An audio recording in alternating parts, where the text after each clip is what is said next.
Halo, assalamualaikum warahmatullahi wabarakatuh. Baik lagi di Wonders Official bersama saya Wira Saputra. Kita akan bahas tentang cara membuat halaman website dengan menggunakan ChatGPT ya teman-teman ya. Ini anggaplah sebagai intro video ya untuk pengenalan dari ChatGPT karena kita belum masuk ke penggunaan yang sebenarnya gitu ya. Jadi nanti kita akan bedah secara detail gitu ya penggunaan yang benarnya itu seperti apa sih ya sehingga nanti menghasilkan hasil yang cukup luar biasa. Oke, di sini pastikan kalian pakai yang ChatGPT versi aplikasi ya, bukan yang versi website. Kenapa? Karena seringkali tuh kalau pakai yang versi website ketika putus koneksi dari ChatGPT-nya ya, maka nanti kalian benar-benar lost tuh ya. Kalian akan hilang tuh, biasanya kodenya hilang setengah atau yang digital cuma separuh gitu ya. Nah, itu cukup mengganggu menurut saya. Jadi kita akan mulai dari ini ya, aplikasi dulu ya.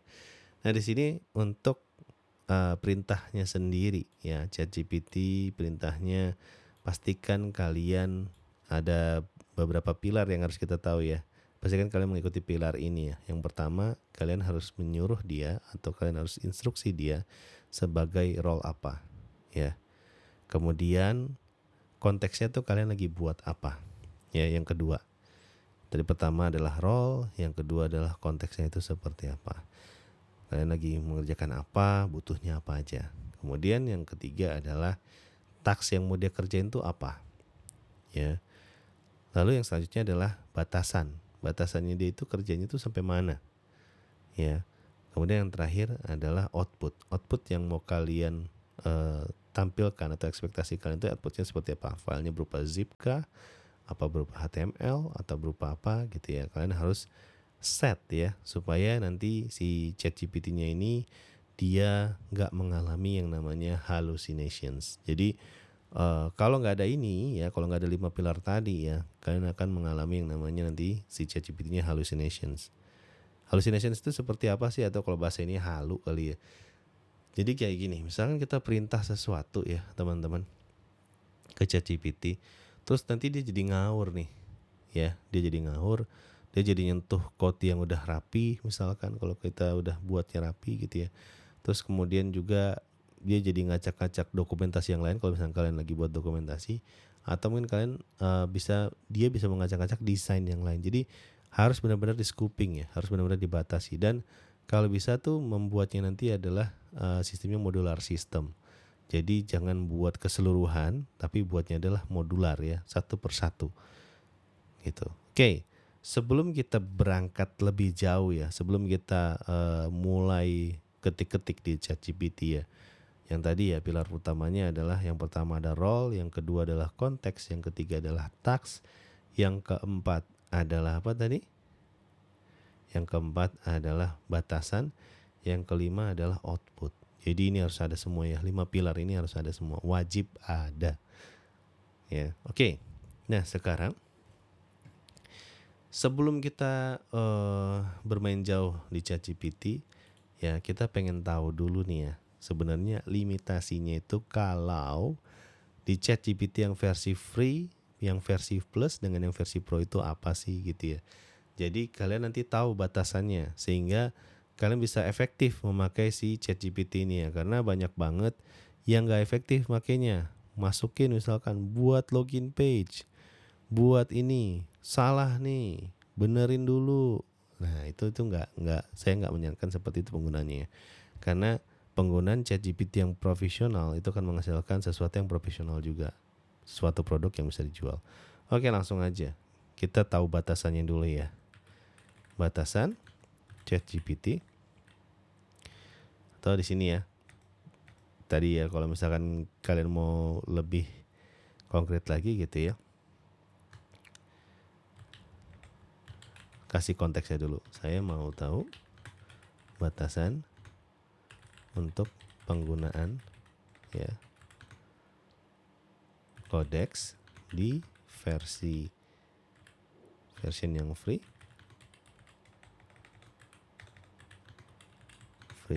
ya, plus dan pro ya. Jadi siapa tahu kalian punya budget gitu ya untuk pakai pro, gak rugi teman-teman ya, kalian tetap akan mendapatkan hasil yang luar biasa gitu ya. Nah, saya mau tahu batasan untuk penggunaan Codex di versi yang free, plus, dan pro. Begitu pula ya, begitu pula di sininya.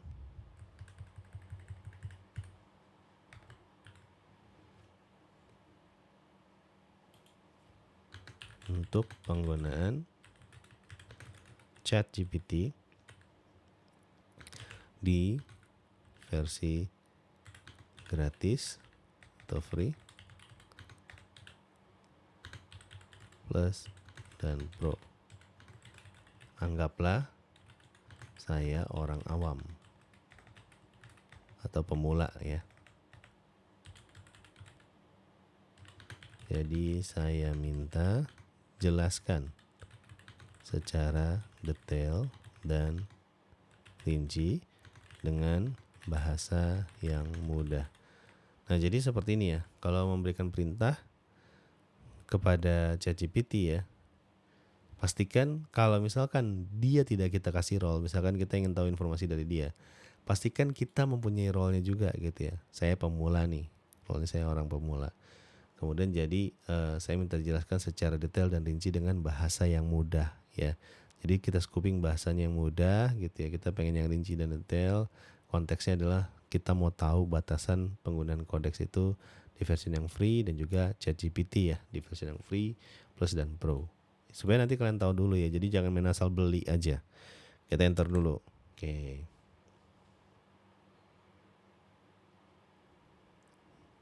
Nah ya. Yang pertama adalah Codex, teman-teman. Codex itu bisa nulis kode otomatis, ngebantu debugging ya, jelasin kode, bikin program dari deskripsi. Sekarang sistemnya nggak pakai jumlah request tetap ya, jadi nggak ada jumlah request tetapnya nih. Tapi pakai konsep kuota penggunaan atau rate limit ya, tergantung paket kamu. Nah, jadi kalau misalkan yang versi yang free, pakai Codex langsung di ChatGPT ya, minta bikin kode sederhana, tanya tentang coding ya, seperti ini. Batasannya kuota kecil, cepat habis nih kalau sering dipakai. Model yang dipakai bukan yang paling kuat ya. Nanti dia akan ada terus tulisan kayak gini ya. You have reached your limit ya. Nah, jadi nggak tahu nih gambarannya itu berapa pesannya, itu nggak ngerti. Gambaran sederhananya anggaplah kita pakai paket entry kecil harian. Ya cukup untuk belajar coding, latihan tanya-tanya dasar. Versi plus lebih longgar ya. Nah, kuota jauh lebih besar, bisa pakai model coding lebih pintar. ChatGPT 5.2, 5.3 ya, bahkan yang baru ya sekarang ya. Jarang kena limit, masih ada batas gitu ya. Dia nggak ada unlimitednya ya. Jadi kalau untuk yang versi plus itu dia nggak bisa unlimited ya. Kalau coding berat banget tetap bisa kena limit. Nah, ini saya udah pernah kena limitnya nih ya. Itu biasanya di sekitar 100, nggak nyampe bahkan.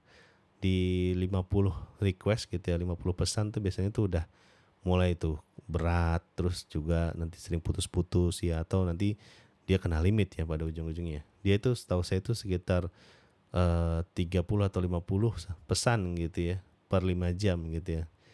Nah, ini cocok untuk yang freelance coding ringan, belajar serius gitu ya. Nanti yang coding ringan itu kayak gimana sih? Nah, nanti saya coba kasih tahu juga.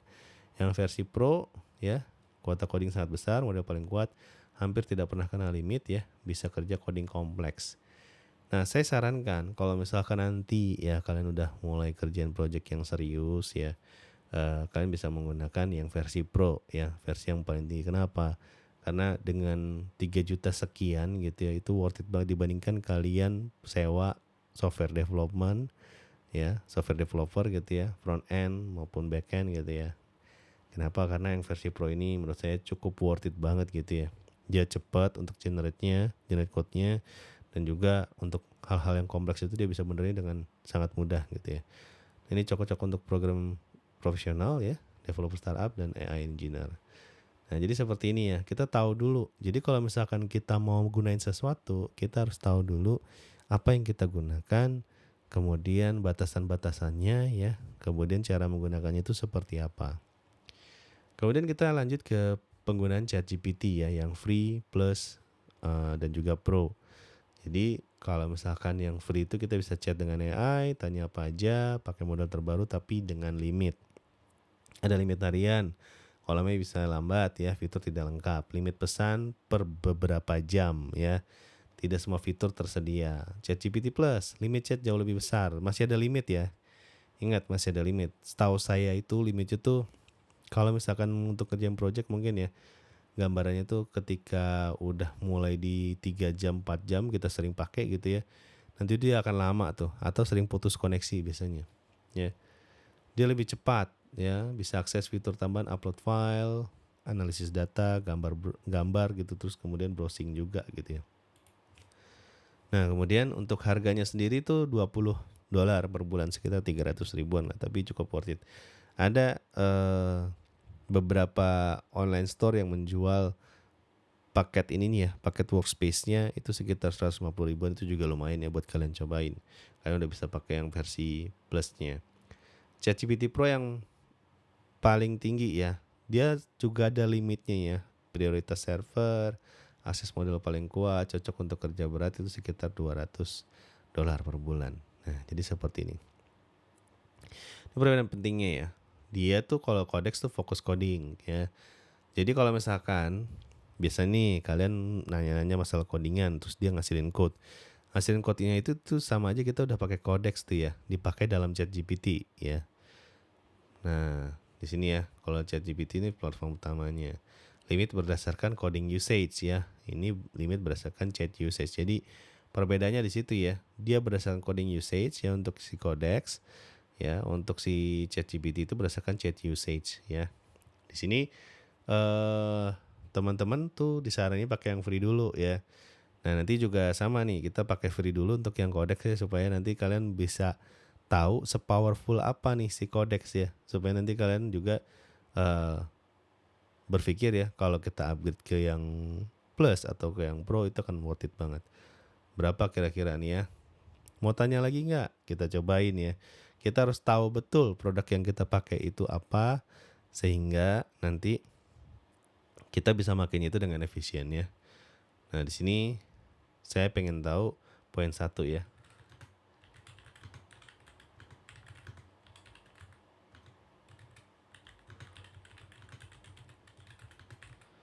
Nah, jadi kita tahu dulu ya. Jadi limit pesannya itu seperti apa? Ya. Jadi dikasih tahu nih sama dia ya. Jadi kita nggak boleh sembarangan pakainya ya. Karena kalau pakai sembarangan, nah ini contohnya seperti ini ya, terlalu general ya. Buatkan kode Python, perbaiki error program, buat website HTML. Pakai Codex ya, dia bilang ya. Jadi kalau yang berhubungan dengan kode tuh pakai Codex. Walaupun kita di platform ChatGPT.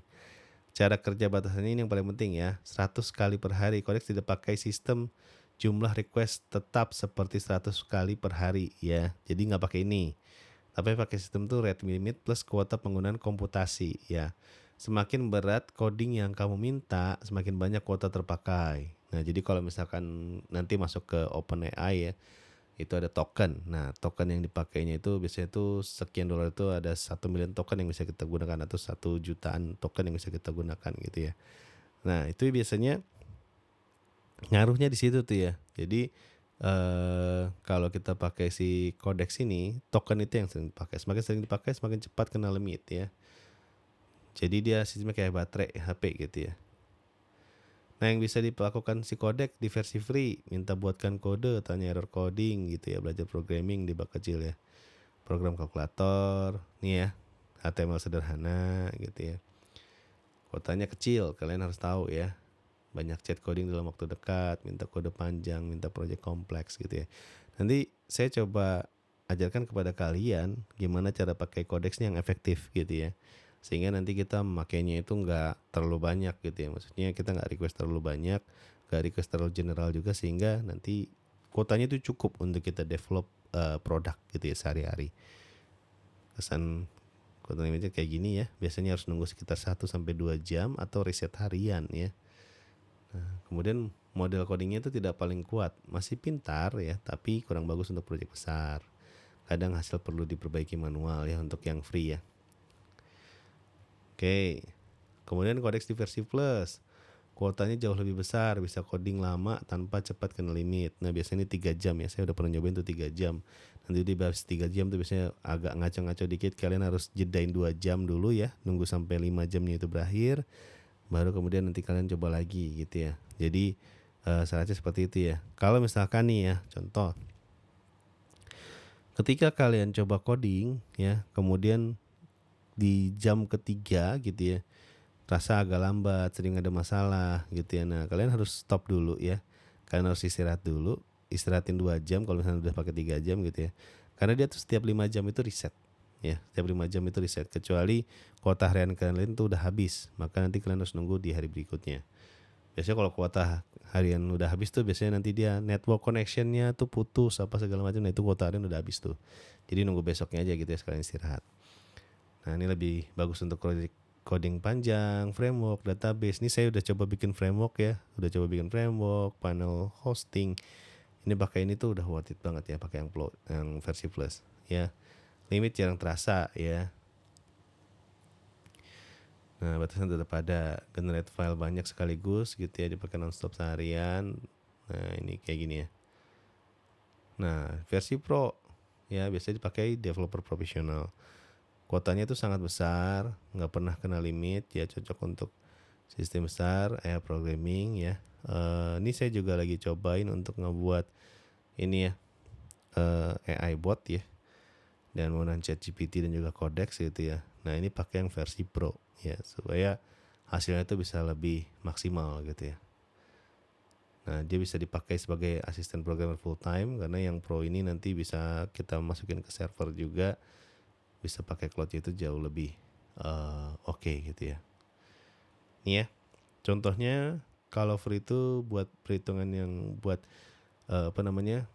website-website ataupun aplikasi-aplikasi yang simple, contoh buat hitung BMI. Kalau yang plus itu untuk membuat website, cloud, API backend gitu ya. Kalau yang pro itu udah project startup ya, lumayan gitu ya, 3.500.000-an atau 3.800.000-an saya lupa gitu ya. Itu udah bisa bikin yang versi komplit gitu ya. Nah, ini ya, kalau misalnya kalian mau tahu lagi, kalian bisa cek lagi gitu ya. Jadi kalian tuh harus mempelajari ini. Kenapa? Supaya kalian tahu gitu ya, yang kalian hadapin itu apa, yang kalian mau jadiin tools itu apa, nanti penggunanya itu jadi nggak salah gitu ya. Oke, pada video selanjutnya nanti kita udah mulai masuk ke prompting ya. Gimana caranya kalian bisa prompting yang benar sehingga nanti ChatGPT-nya ini nggak mengalami yang namanya hallucinations ya, atau halu. Oke ya, sampai ketemu di video selanjutnya. Wassalamualaikum warahmatullahi wabarakatuh.